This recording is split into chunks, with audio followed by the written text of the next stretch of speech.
Sir నమస్కారం sir. నమస్తే అండి.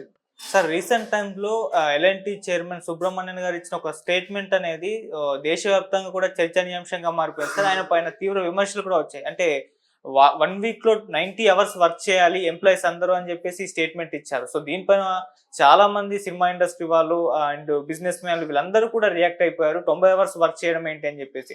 ఇటువంటి స్టేట్మెంట్ గతంలో నారాయణ గారు కూడా ఇవ్వడం మనం చూసాం సార్. దీనిపైన ఫస్ట్ రియాక్ట్ అయిన దీపికా పదుకొనె గారు ఆమె తన సోషల్ మీడియా ద్వారా కూడా విచారం వ్యక్తం చేశారు, విమర్శలు కూడా చేశారు. మరి 90 గంటలు వర్క్ చేయాలి అన్న ఒక స్టేట్మెంట్ ఇచ్చారు కదా, దీనిపైన మీ రియాక్షన్ ఏంటి సార్? అంటే దీనికంటే ముందు ఇన్ఫోసిస్ ఇన్ఛార్జ్ వారు కూడా 70 గంటలు పనిచేస్తే ధర్మంగా ఉంటుంది అని చెప్పారు. అవును.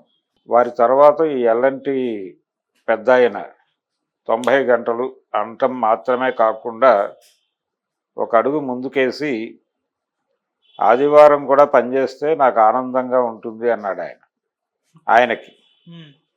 ఆదివారం కూడా ఉద్యోగులు పనిచేస్తే పద్ధతిగా ఉంటుంది, నేను కూడా పనిచేస్తాను అన్నాడు ఆయన. సరే, వారు పనిచేస్తారా లేదా అనే దాంతో సంబంధం లేదు, కానీ యజమాని కాబట్టి, ఆయన బాస్ కాబట్టి ఆయన వచ్చి కూర్చుంటాడు. అందరూ కూడా వచ్చి కూర్చోవాలి అనేది ఆయన తాపత్రయం. ఆయన వ్యాపారం, ఆయన శ్రద్ధ వేరు. వీళ్ళు కేవలం పనివారు మాత్రమే. పనివారికి పని చేసినందుకు వేతనం ఇస్తారు, లాభాల్లో వాటాలు ఇవ్వరు. ఎల్ఎన్టీ సంస్థ ప్రతి సంవత్సరం సంపాదించేటువంటి లాభాల్లో వీళ్ళెవరికి వాటాలు రావు. అది సోలోగా వారికి మాత్రమే వెడుతుంది, వారికి వారి డైరెక్టర్లకి తప్ప. ఉద్యోగస్తులు అందరికీ పంచుతాను అంటే అందరూ పనిచేస్తారు. ఇప్పుడు ఆయన ఏం చెప్పాలంటే, అందరం కలిసి 24 అవర్స్ ఇక్కడే ఉండి పనిచేద్దాం, వచ్చిన లాభాల్లో అందరికీ సమాన వాటా అని అనేంత విశాల హృదయం ఉంది ఆయనకి. ఆ హృదయం ఉన్నప్పుడు ఇలాంటి ప్రకటనలు చేయవచ్చు. రెండోది, ఇక్కడ ఇంకో మాట అన్నాడు ఆయన కొంచెం ఆవేశంగా. ఇంట్లో కూర్చుని ఏం చేస్తారు మీరు, 8 గంటల పని దినం అనే పద్ధతిలో ఏదో మీరు ఉద్యమాలు చేశారు గతంలో. మేడే గొడవ అదే కదా. మేడే అనే రోజు ఎందుకు జరుపుకుంటున్నారు అంతర్జాతీయ కార్మిక దినోత్సవంగా? ఆ రోజున చికాగోలో ఈ పని గంటల వివాదమే సమస్యగా మారి 8 గంటల పని దినానికి అంగీకరింపజేసి ఆ పోరాటంలో రక్తంతో తడిసినటువంటి కార్మికుల చొక్కాల నుంచి ఎర్ర జెండా పుట్టింది అని కదా చరిత్ర చెప్తోంది. కాబట్టి మేడే పోరాట స్ఫూర్తితో 8 గంటల పనిదినం నడుస్తోంది. కొన్ని చోట్ల 6 గంటలే పనిదినం అమలవుతున్నటువంటి సందర్భాలు కూడా ఉన్నాయి. మేధో శ్రామికులు 8 గంటలు కాదు, 6 గంటలు పనిచేస్తే బాగుంటుంది అనే ఒక అభిప్రాయం కొన్ని చట్టాలు కొన్ని చోట్ల ఉన్నాయి. అంటే ముఖ్యంగా మేధోశ్రమ అంటే ఈ జర్నలిజంలో ఉన్నవారు అలాంటి వాళ్ళు 6 గంటలు పనిచేస్తే చాలు అనే, అంతకంటే ఎక్కువ స్ట్రెయిన్ ఇవ్వటం కరెక్ట్ కాదు అన్న టోన్లో కూడా ఒక అభిప్రాయాలు ఉన్నాయి. అయితే ఇవన్నీ పక్కన పెట్టి ఆయన వాంటెడ్గా 8 గంటలు కాదు, 8 గంటల పని దినం ఒకవేళ ఉందనుకుంటే 8 గంటలు పనిచేసేసి ఇంటికి వెళ్ళి ఏం చేస్తారు మీరు అని క్వశ్చన్ చేస్తున్నాడు. అంటే ప్రైవేట్ లైఫ్లోకి, వ్యక్తుల ప్రైవేటు జీవితాల్లోకి ఆయన ప్రవేశించే ప్రయత్నం చేస్తున్నాడు. నా దగ్గర పని చేస్తున్నప్పుడు సీసీ కెమెరాలు ఉంటాయి, వాటి పర్యవేక్షణలో మీరు పనిచేస్తున్నారా లేదు కబుర్లాడుతున్నారా అనేది మేము చెక్ చేస్తాం. ఆ తర్వాత ఇంటికి వెళ్ళి ఏం చేస్తారు మీరు? సహజంగా వారి నాలెడ్జ్ ప్రకారం మీ భార్యల మొహాలు చూస్తూ ఏముంటారు ఇంట్లో, వాళ్ళకు కూడా మీ మొహం చూసి బోరు కొడుతుంది కదా, ఆఫీస్కి వచ్చేసేయండి అంటున్నాడు ఆయన. ఆఫీస్ కూడా బోరే కదా. మరి ఇంట్లో ఉంటే అంత సమయం భార్య మొహం చూడటం బోర్ అని ఎలా అయితే అన్నాడు, ఆఫీస్లో కూడా అదే సిస్టమ్ ఉంటుంది. అదే సిస్టమ్ ముందు కూర్చుని 8 గంటలు కాదు 14 గంటలు పనిచేయాలి, 15 గంటలు పనిచేయాలి అంటే ఎలా? అక్కడ బోర్ వచ్చేస్తుంది కదా వారి అభిప్రాయం ప్రకారమే. రెండోది, ఆయన ఏమనుకుంటున్నాడంటే కార్మికులు అందరూ కూడా, పని వాళ్ళందరూ కూడా వారి వారి కార్యాలయాల్లోనే ఉండిపోవాలి అనుకుంటున్నాడు. ఒక పని చేయవచ్చు ఇలాంటి వాళ్ళు, వారి సంస్థల్లో పనిచేసే వారందరికీ అకామిడేషన్ అక్కడే ఇచ్చేసి వాళ్ళ సంసారం కూడా అక్కడే పెట్టి ఆ సంసారాలకు కావలసినటువంటి అవసరాలు కూడా తనే ఫుల్ఫిల్ చేస్తూ అక్కడే ఉంచినప్పటికీ ప్రపంచం అంగీకరించదు. ఎందుకు అంగీకరించదు అంటే క్యాజువల్గా చాలామంది ఖండించారు, ఇదేంటి చాలా ఓవర్ యాక్షన్ చేస్తున్నాడు ఇతను అని అన్నారు. కానీ టెక్నికల్గా అతనికి ప్రాబ్లమే. ఎందుకంటే మనిషి లీజర్ టైం మీద ఆధారపడి చాలా వ్యాపారాలు ఉన్నాయి. ఉదాహరణకి మద్యం వ్యాపారం ఉంది, దాంతోపాటు ఎంటర్టైన్మెంట్ బిజినెస్లు ఉన్నాయి. ఇట్లా ప్రతి ఒక్కళ్ళు ఆఫీసులకే పరిమితం అయిపోతే ఇవన్నీ ఎవరు కన్జ్యూమ్ చేయాలి? ఇవన్నీ కూడా కన్జ్యూమ్ అయితేనే కదా ఆర్థిక వ్యవహారం నడిచేది. కేవలం ఎల్ఎన్టీ మీదే ప్రపంచం నడవట్లేదు కదా. లేదు, ఎల్ఎన్టీ ఉద్యోగులు వాళ్ళు బయటకు వచ్చిన తర్వాత వాళ్ళకి ఒక జీవితం ఉండాలి, ప్రైవేట్ జీవితం. ఈ ప్రైవేట్ జీవితం మీద ఆధారపడి కొన్ని వ్యాపారాలు నడుస్తాయి. ఆ వ్యాపారాలు వాళ్ళందరూ ఈయన మీద దాడి చేస్తారు. ఇప్పుడు బయటకు వచ్చి 4 చోట్ల తిరిగితే కదా టూరిజం డెవలప్ అయ్యేది. సెలవులు పెట్టడం ద్వారా ఒక ఎకానమీ డెవలప్ అవుతుంది, కొంత డబ్బులు మార్కెట్లో సర్క్యులేషన్లోకి వస్తాయి. ఈ 3 నెలల్లో 4 నెలల్లో పనిచేసిన సేవింగ్స్ అన్నీ పట్టుకుని ఊరు బయలుదేరుతారు. ఇప్పుడు సంక్రాంతికి ఇక్కడ నుంచి ఆంధ్ర వాళ్ళందరూ వెళ్ళిపోతున్నారు. అక్కడ చెక్ పోస్టుల దగ్గర రష్ చూడండి అని వీడియో ప్రదర్శన పెట్టారు కదా అన్ని ఛానల్స్లోనూ. అంటే వెళ్ళని వాళ్ళు ఏమిటి, ఈ డబ్బులు ఈ 3 నెలల్లో కూడబెట్టిన డబ్బులు అక్కడికి వెళ్తే అయిపోతాయి అని ఆగిపోయిన వాళ్ళు కూడా ఉన్నారు కదా. వెళ్ళిన వాళ్ళు ఆ డబ్బులు అవగొట్టేసుకుని మళ్ళీ ఎంటీ పాకెట్స్తో వస్తారు. వచ్చిన తర్వాత మళ్ళీ రోజువారీ యుద్ధం మొదలైపోతుంది. సో ఈ డబ్బులు ఎక్కడో చోట, సంపాదించిన డబ్బులు ఎక్కడో చోట ఖర్చు పెట్టాలి. ఖర్చు పెట్టాలంటే ఖర్చు పెట్టడానికి వాడికి ఒక టైం ఇవ్వాలి. అందుకని ఎకానమీ అంగీకరించదు దీని ప్రతిపాదనని. కమ్యూనిస్టు పార్టీలు ఇతని మీద తిరుగుబాటు చేస్తాయా మరొకటి చేస్తాయా అనేది వేరే గొడవ. దానికంటే కూడా మార్కెట్ ఎకానమీయే ఇతన్ని అనుమతించదు 24 hours వాడి కంపెనీలో ఉండి పని చేయటానికి. ఎందుకంటే బోల్డ్ యాక్టివిటీ చేస్తాడు బయటకు వచ్చిన తర్వాత. అక్కడ సంపాదించుకున్న డబ్బులు బయటకు వచ్చి ఖర్చు పెట్టేస్తాడు. అతనేం జేబులో పెట్టుకోడు, ఎవరు జేబులో పెట్టుకోరు. ఇలాంటి సందర్భంలో వీళ్ళు మార్కెట్ ఎకానమీలో ఉన్నటువంటి పారిశ్రామికవేత్తలు అయి ఉండి ఇలాంటి మాటలు మాట్లాడటం చాలా ఆశ్చర్యకరమైన. 70 గంటలని నారాయణన్, వీరేమో ఈ సుబ్రహ్మణ్యం గారు 90 గంటలని 100 గంటలని 24 hours ఆఫీస్లోనే ఉండాలి, బయట ప్రపంచం ఉండకూడదు అనుకోవడం తప్పు. ఎందుకంటే మనిషికి బయట జీవితం ఉంటే రిలాక్స్ అవుతాడు.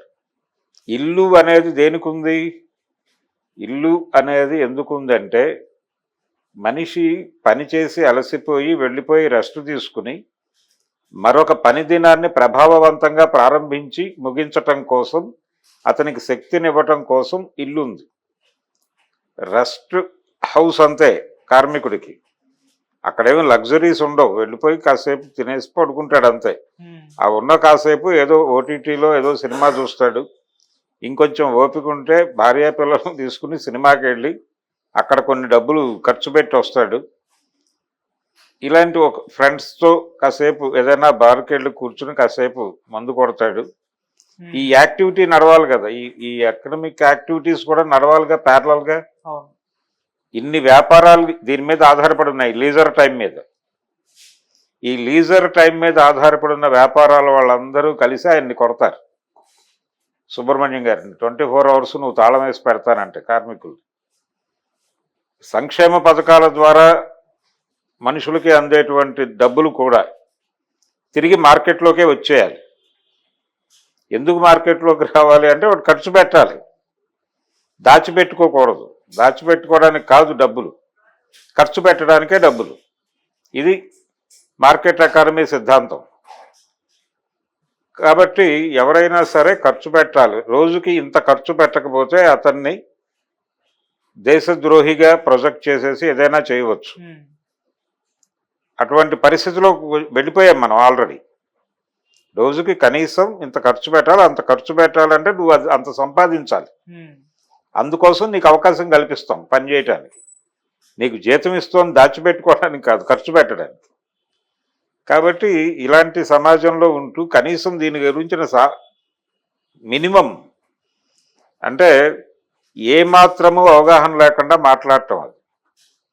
దీనికి పెద్ద వాళ్ళు ఏదో మానవత్వాన్ని మంట కలిపేస్తున్నారు, లేకపోతే మానవత్వాన్ని మంట గలపడం అనేది న్యాచురల్గా జరిగేదే. ఓకే, అది వేరే గొడవ. బానిసలుగా మార్చేస్తున్నారు ప్రపంచాన్ని, దీని మీద ఉద్యమాలు చేయాల్సిన అవసరం ఉంది అనుకోనక్కర్లేదు. మార్కెట్ ఎకానమీ ఇట్ సెల్ఫ్ దాన్ని వ్యతిరేకిస్తుంది, దాడి చేస్తుంది. కుదరదు అబ్బాయి, నువ్వు చాలా ఓవర్ యాక్షన్ చేస్తున్నావు. అక్కడ బతకడానికి చాలా కంపెనీలు ఉన్నాయి, రకరకాల ఉత్పత్తులు ఉన్నాయి, అవన్నీ కూడా కన్జ్యూమ్ అవ్వాలి కదా. అవన్నీ కన్జ్యూమ్ అవ్వాలంటే వీడికి ఆ టైం ఇవ్వాలి. మనం నిద్రపోవటానికి పని చేయడానికి మాత్రమే టైం లెక్కేస్తున్నారు. అవి రెండు ఉంటే సరిపోదు.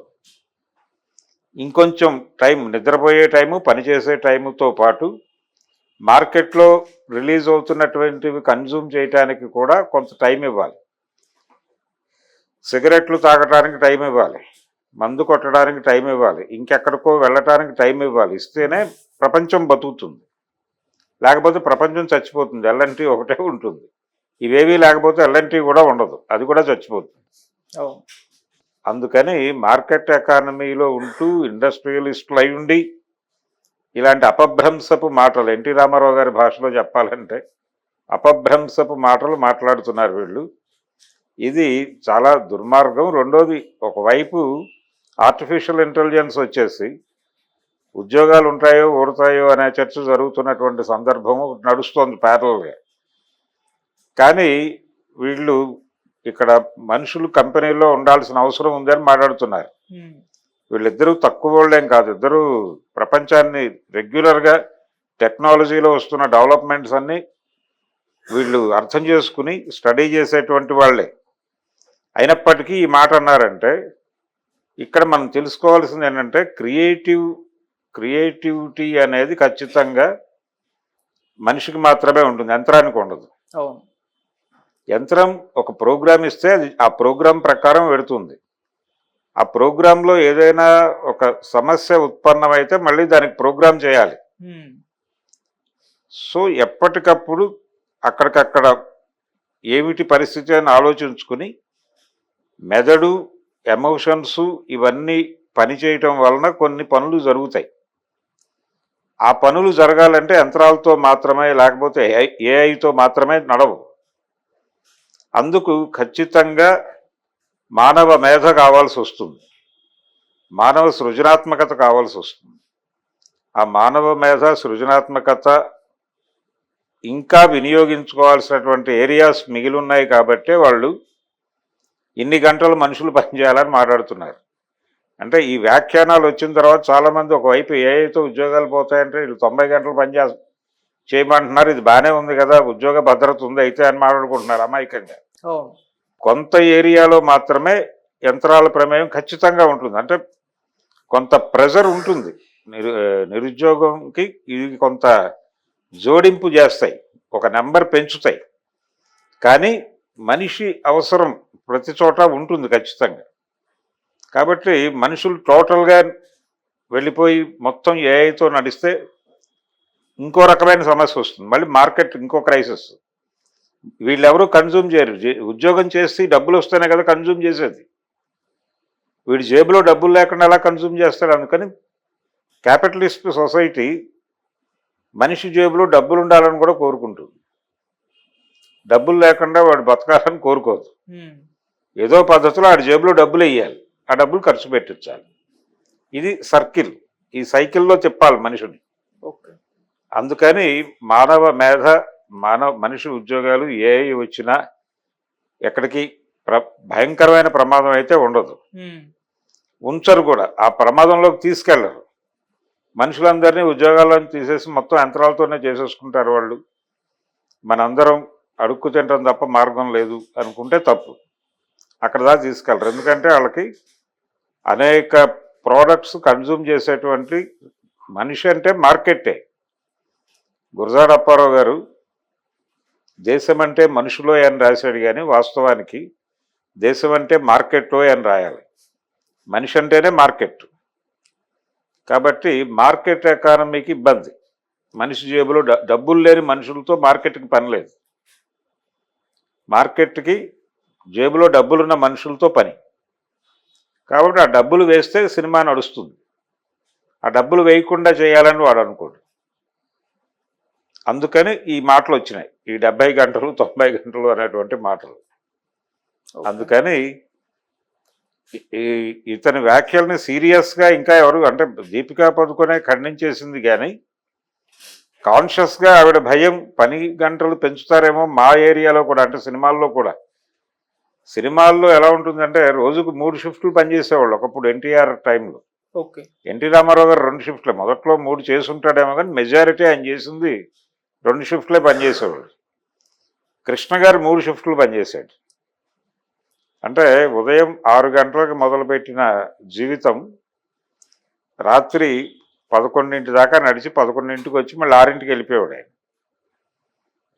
ఇలా చేయటం వల్లనే 350 సినిమాలు ఆయన చేశాడు, 300 సినిమాలు రామారావు గారు చేశాడు.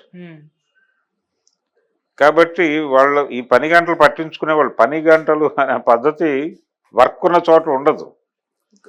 ఎందుకంటే వీళ్ళు అక్కడ స్టార్స్ కాబట్టి వీళ్ళు డిమాండ్ చేసిన డబ్బులు ఇచ్చేస్తారు వాళ్ళు. ఆ డబ్బులు వస్తున్నాయి. ఇప్పుడు అడవిరాముడు సినిమాకి అదే కదా కంప్లైంట్, ఆయనతో గొడవ. ఆయన అవుట్డోర్ అయితే డేట్స్ ఇవ్వను అన్నాడు.